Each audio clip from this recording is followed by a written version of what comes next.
Hello friends, students, girl and boy, कैसे हैं आप लोग। चलिए आगे देख लेते हैं। धार्मिक आंदोलन से मैंने तीन तीन वीडियो डाला है और मेरा कोशिश है कि संपूर्ण रूप से एक समझ विकसित करते हुए, और थोड़ा सा टाइम ज़्यादा लग सकता है लेकिन एक ऐसा कंप्रीहेंशन डेवलप हो जाए आपको कि मतलब फिर से उस पे क्वेश्चन पे कोई दिक्कत ना हो, क्वेश्चन ऑटोमेटिक ही याद हो जाए वहाँ से, मतलब आंसर जो है, फैक्ट्स जो है, तथ्य जो है वो ऑटोमेटिक याद हो जाए आपको। तो इसी क्रम में मेरा वीडियो थोड़ा सा लंबा हो जा रहा है और थोड़ी सी कोशिश है कि अच्छी तरीके से समझ आप आपके पास पहुँचे। हमारा जो उद्देश्य, मेन टारगेट जो है, एक समझदारी जो विकसित करना है, वो पहुँचे। इसीलिए ये चौथा वीडियो बनाना पड़ा, नहीं तो हम सोचे थे कि 3 वीडियो में धार्मिक आंदोलन समाप्त हो जाएगा। तो देख लेते हैं इसको, बहुत ज़्यादा लंबा वीडियो नहीं होने वाला है। इसी इस क्रम में तीसरा वीडियो जब मैंने डाला था तो उसमें 2 मिस्टेक हो गया था हमसे, तो उसको ध्यान रखना ज़रूरी होगा। क्योंकि एक बताए थे कि जो गौतम बुद्ध जब बौद्ध धर्म का प्रचार प्रसार करने लगे तो उसी क्रम में संघ बनाया गया और संघ के अंतर्गत स्त्रियों का भी प्रवेश दिया गया, वो उनके शिष्य आनंद के कहने पे। और स्त्रियों का प्रवेश दिया गया जिसमें कि उनका पहला स्त्री का प्रवेश जो संघ में हुआ था, बौद्ध संघ में, वो उनकी पालन पोषण करता जो माता थी, प्रजापति गौतमी, उन्हीं का प्रवेश प्रथम रूप में दिया गया था। लेकिन कुछ और भी शिष्या बनाई गई, भिक्षुणी स्त्रियों को संघ में प्रवेश दिया गया। तो उसी क्रम में एक हमने बताया था कि क्षेमा जो है, क्षेमा को बिंबिसार की पत्नी भी उनकी अनुयायी बनी और संघ में प्रवेश लिया, तो उन मतलब भिक्षुणी बनी। तो उसमें मैंने बताया था कि क्षेमा जो है कौशल और स्पर्शेनजीत की पुत्री थी। ऐसा नहीं था, है क्षेमा जो है मध्य देश की राजकुमारी थी और उस मध्य देश में भी वैवाहिक संबंध था बिंबिसार का, और मध्य देश के राजकुमारी से भी शादी किए थे बिंबिसार, वैवाहिक संबंध के क्रम में। तो वो मध्य देश से संबंधित ही, इतना याद रखिएगा। उसमें हमने बताया है कि कौशल नरेश प्रसेनजीत की लड़की थी। ये एक मिस्टेक था। और दूसरा मिस्टेक ये था कि हमने बताया था कि जब चतुर्थ बौद्ध संगति में जाकर बौद्ध धर्म दो अन्य संप्रदाय में विभक्त हो जाता है। दो संप्रदाय, मुख्य रूप से दो धाराएं देखने को मिलती है, जिसको एक महायान बोला गया और एक हीनयान बोला गया। उसका शुरुआत जो है वो द्वितीय बौद्ध संगति के ही समय में हो गया था, जो वैशाली में हुआ था, और जिसका अध्यक्षता जो है जो कि कालाशोक समय शासक था शिशुनाग वंश का, और वैशाली में द्वितीय बौद्ध संगति हुआ था।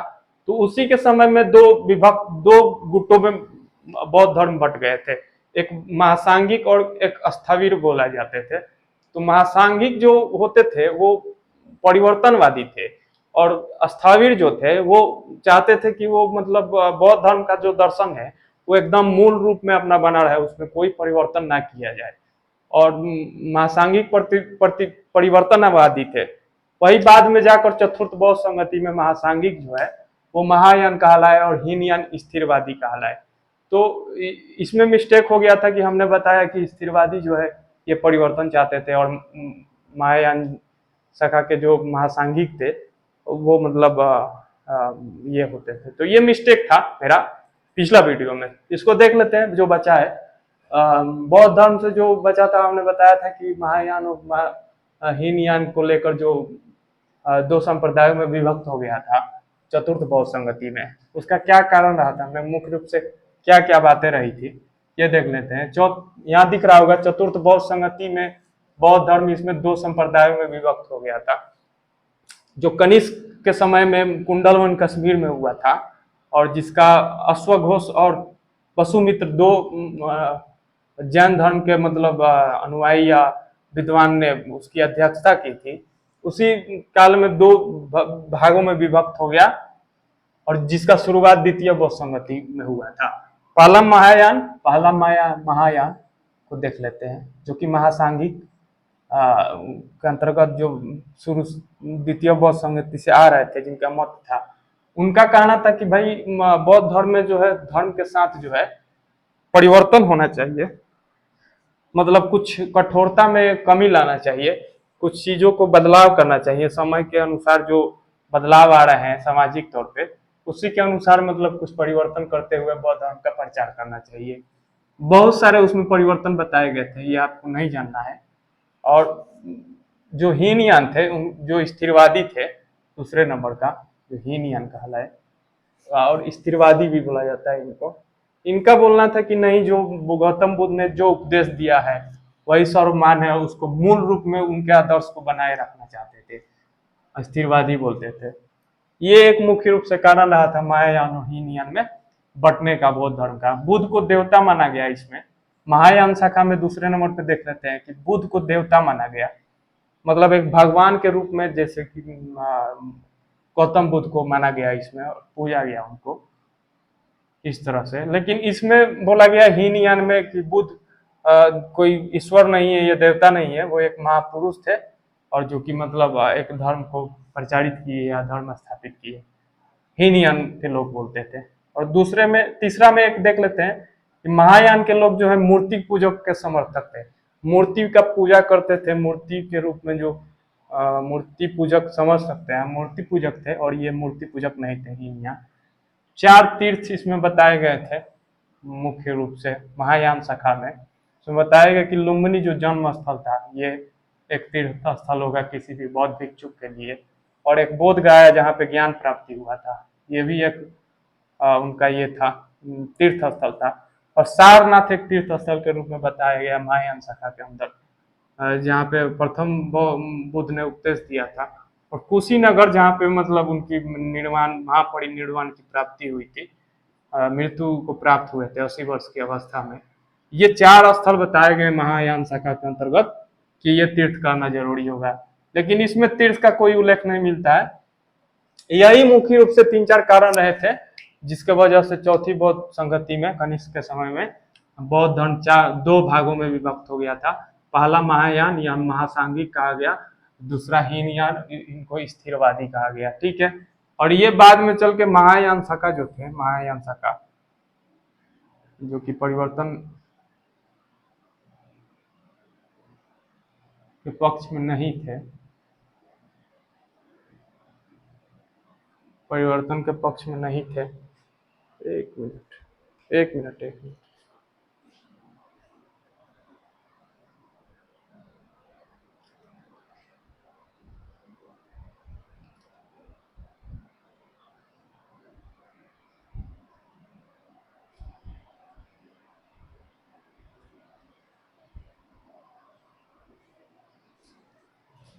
ठीक है, यही महायान हीनयान हो गया।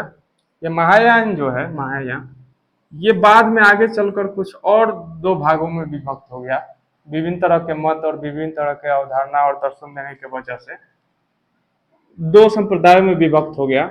ये एक माध्यमिकवाद और शून्यवाद बोला जाता है, जो कि एक मतलब अश्वघोष जो थे, विद्वान थे, उसको ही इनको प्रतिपादित किए थे।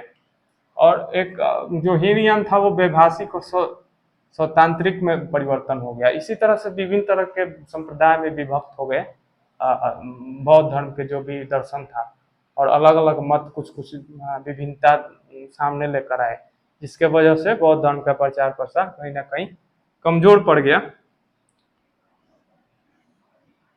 और एक तरह से ये भी पतन का कारण रहा कि बहुत सारे संप्रदाय में विभक्त हो गए थे। एक 6ठी शताब्दी के समय में एक मुख्य रूप से इसमें और बौद्ध धर्म का अंदर में एक संप्रदाय देखने को मिलता है, वज्रयान।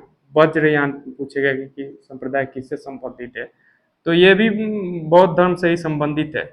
और ये मुख्य रूप से जो बंगाल और बिहार का क्षेत्र है, इस क्षेत्र में अभी वज्रयान शाखा के ही अंतर्गत बौद्ध धर्म के अनुयायी रहते हैं और जाने जाते हैं। बंगाल और बिहार के लोग बौद्ध अनुयायी जो है वो वज्रयान शाखा से ही संबंधित होते हैं। हो गया, बस इतना ही था महायान और हीनयान, इसमें कुछ ज्यादा नहीं जानना है। बौद्ध साहित्य के बारे में देख लेते हैं थोड़ा सा और खत्म करते हैं इसको। बौद्ध साहित्य को त्रिपिटक कहा गया, आप लोग जानते होंगे। बौद्ध साहित्य में 3 पिटक की, 3 ग्रंथों की रचना की गई, जिसको त्रिपिटक कहा गया। पहला 2 पिटक जो है वो मुख्य रूप से प्रथम बौद्ध संगति के अंतर्गत इसका हुआ था संकलन, जो अजातशत्रु के समय में राजगृह में हुआ था, जिसका अध्यक्ष महाकश्यप थे। तो उनके उस समय में, उसी समय में प्रथम बौद्ध संगति के समय में ही दो पिटक की रचना हुई थी, सूत पिटक और विनय पिटक। ठीक है, सूत पिटक और विनय पिटक। ठीक, सूत पिटक और विनय पिटक। सूत पिटक बौद्ध धर्म के उपदेशों का संकलन है। इसमें जो भी बौद्ध धर्म के उपदेश दिए गए हैं या प्रवचन दिए गए थे, जो भी ज्ञान दिए गए थे गौतम बुद्ध के द्वारा या विभिन्न अनुयायियों के द्वारा, उसका संकलन किया गया है। इसमें इसको 5 निकाय में भी व्यक्त किया गया है। आप लोग निकाय पढ़ते होंगे, जैसे कि अंगुत्तर निकाय से मिलता है महाजनपद के बारे में जानकारी। तो यही सूत पिटक के अंतर्गत जो निकाय थे, 5 निकाय में विभक्त किया गया था सूत पिटक को। उसी में से एक निकाय अंगुत्तर निकाय था। उसी निकाय के अंदर में 16 महाजनपदों की जानकारी हमको मिलती है। ठीक है, यहीं से पढ़ने को मिलता है। ठीक, इसका पहला था एक दीघ निकाय। दीघ निकाय यह भी जानना हो, अंगुत्तर निकाय, संयुक्त निकाय, मिज्जम निकाय, खुद्दक निकाय, ये 5 निकायों में विभक्त था सूत पिटक, जिसमें कि बौद्ध धर्म के उपदेशों का संकलन किया गया था। और दूसरा था विनय पिटक। विनय पिटक, इसमें भिक्षु और भिक्षुणियों के लिए, जो भी संन्यास ग्रहण करके और बौद्ध धर्म के संघ में प्रवेश करते थे, उनके दैनिक जीवन से संबंधित आचरण और नियम जो बताए गए हैं वो विनय पिटक के ही अंतर्गत रखे गए थे। ठीक है, ये याद रखिएगा विनय पिटक के अंतर्गत क्या था, तो आसानी होगी इसको याद करने में। तीसरा अभिधम पिटक, ये 2 संकलन किए गए थे। एक मिनट।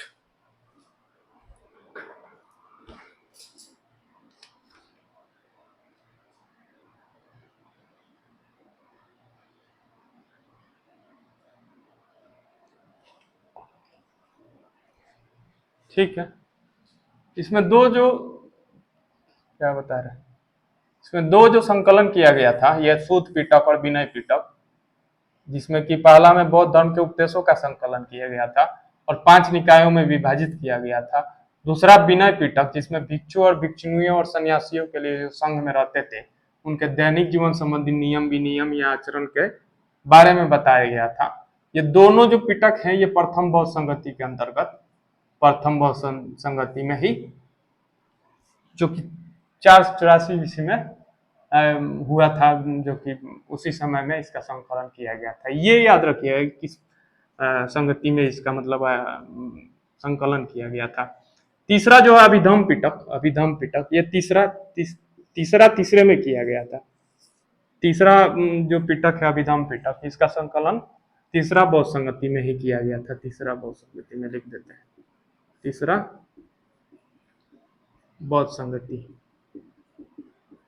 ठीक है, इसमें किया गया था, यही हो गया 3 पिटक, सूत पिटक, विनय पिटक, अभिधम पिटक। इसमें दार्शनिक सिद्धांत, जो भी दर्शन थे बौद्ध धर्म से संबंधित, उसके आंतरिक जो दर्शन थे बौद्ध धर्म का, उसके बारे में बताया गया था। यह प्रश्नोत्तर रूप में संकलित किया गया। इसके अंतर्गत 7 ग्रंथ आते हैं, 7 ग्रंथ भी हैं इसके अंदर में। ये हो गया 3 पिटक। अन्य ग्रंथ जो है, अन्य ग्रंथ में बहुत सारी रचनाएं, बहुत सारी प्रचार प्रसार करने का काम किया गया विभिन्न बौद्ध धर्म के अनुयायियों और विद्वानों के द्वारा। बाद में भी मतलब इसका बहुत सालों तक इसका रचना किया गया, साहित्यों का रचना किया गया और विभिन्न तरह के वर्णन किए गए, ग्रंथ की रचना हुई। उसी के अंतर्गत में अन्य ग्रंथ कुछ मुख्य रूप से जो ग्रंथ निकल कर आते हैं, जिसकी रचना विभिन्न बौद्ध विद्वानों द्वारा किया गया था, उससे बनाकर क्वेश्चन आपसे पूछा जाता है, उसको देख लेते हैं। एक जातक कथा जानने को मिलता है कि जातक कथा किस धर्म से संबंधित है। जातक कथा बुद्ध के पूर्व जन्म की कथाएं हैं। जातक कथा मुख्य रूप से बुद्ध के पूर्व जन्म की कथाओं का वर्णन किया गया है इसमें। ठीक है, इसमें 549 मुख्य रूप से माना जाता है, 549 कथाएं हैं और पाली भाषा में इसको लिखा गया है। जानते हैं कि पाली भाषा में प्रचार प्रसार किया जा रहा था, पाली भाषा में प्रचार प्रसार हो रहा था बौद्ध धर्म का। ठीक है, ये जातक कथा समझ गए। ये कथाओं के रूप में, मतलब कहानियों के रूप में इसमें मतलब वर्णन किया गया है, उनके पूर्व जन्म के बारे में बताया गया है, बुद्ध के पूर्व जन्म के बारे में बताया गया है। दूसरा नंबर दीपवंश और महावंश। ये दीपवंश महावंश भी मतलब मुख्य रूप से बौद्ध धर्म के मुख्य ग्रंथ में या साहित्य रचना में रचना या ग्रंथ समझ सकते हैं, रचना या ग्रंथ समझ सकते हैं। दीपवंश महावंश श्रीलंका का इतिहास इसमें मुख्य रूप से, श्रीलंका में भी इसका प्रचार प्रसार हुआ था। मौर्य के समय में, अशोक के समय में भी श्रीलंका में इसका प्रचार प्रसार बौद्ध धर्म का देखने को मिलता है। इसी के क्रम में दीपवंश और महावंश का रचना हुआ, जिसमें श्रीलंका का इतिहास, मौर्य वंश के इतिहास के बारे में भी कुछ जानकारी मिलती है। श्रीलंका के इतिहास के बारे में, श्रीलंका को सिंहल द्वीप वंश में बोला गया है। सिंहल द्वीप वंश और महावंश, ये बौद्ध ग्रंथ के मुख्य साहित्य में है। 3 नंबर में बुद्ध चरित्र है। बुद्ध चरित्र यह बहुत ही प्रमुख बौद्ध ग्रंथ के रूप में जाना जाता है। बुद्ध चरित्र में बुद्ध के जीवन का सरल और सरस विवरण देखने को मिलता है बुद्ध चरित्र में, और बहुत ही महान रचना के रूप में देखा जाता है। और इसका रचना जो है अश्वघोष द्वारा किया गया था। अश्वघोष यहाँ लिख देते हैं। बुद्ध चरित्र का रचना जो है अश्वघोष एक बहुत ही महान बौद्ध दार्शनिक और विद्वान थे, उन्हीं के द्वारा बुद्ध चरित्र की रचना की गई है। और बुद्ध के जीवन के बारे में एक सरल रूप में आम जनजीवन, आम लोगों के भाषा में समझाने की कोशिश की गई है बुद्ध चरित्र में, अश्वघोष द्वारा लिखा गया था। यह अश्वघोष जो है कुषाण वंश के शासक कनिष्क के दरबार में रहा करते थे। बहुत ही बड़े विद्वान के रूप में थे। एक सौंदरानंद याद रखिएगा, यह भी एक रचना है बौद्ध धर्म से, साहित्य से संबंधित। बुद्ध के सौतेले भाई थे सौंदरानंद, उन्हीं के बारे में जानकारी यहाँ से प्राप्त होती है। उन्हीं के बारे में, उनके भाई थे, उनका बौद्ध धर्म में दीक्षित होना और संघ में प्रवेश करना, धर्मानुयायी बनना बौद्ध धर्म का, बुद्ध से प्रभावित होकर, उनके बारे में इसमें बताया गया है। ये सौंदरानंद जो रचना है ये भी अश्वघोष का ही है। अश्वघोष का ही माना जाता है। बुद्ध चरित्र और सौंदरानंद दोनों अश्वघोष का रचना है। एक में बुद्ध के जीवन का सरल सरस विवरण मिलता है, एक में सौंदरानंदन उनके सौतेले भाई के बौद्ध धर्म में दीक्षित होने का विस्तार से वर्णन किया गया है। एक ललित विस्तार, ये भी बहुत ही प्रमुख बौद्ध धर्म से संबंधित साहित्य के रूप में जाना जाता है। ललित विस्तार याद रखिएगा, ये सब नाम बहुत इंपॉर्टेंट है, यहाँ से ही क्वेश्चन निकाले जाते हैं, ना कि उनके दर्शन से क्वेश्चन निकाले जाएंगे। ऑब्जेक्टिव लेवल पर क्वेश्चन यहीं से निकाले जाते हैं। एक ललित विस्तार दिखाई नहीं दे रहा होगा आपको, यहाँ लिख देते हैं, यहाँ लिख देते हैं यहाँ, ठीक है। ललित विस्तार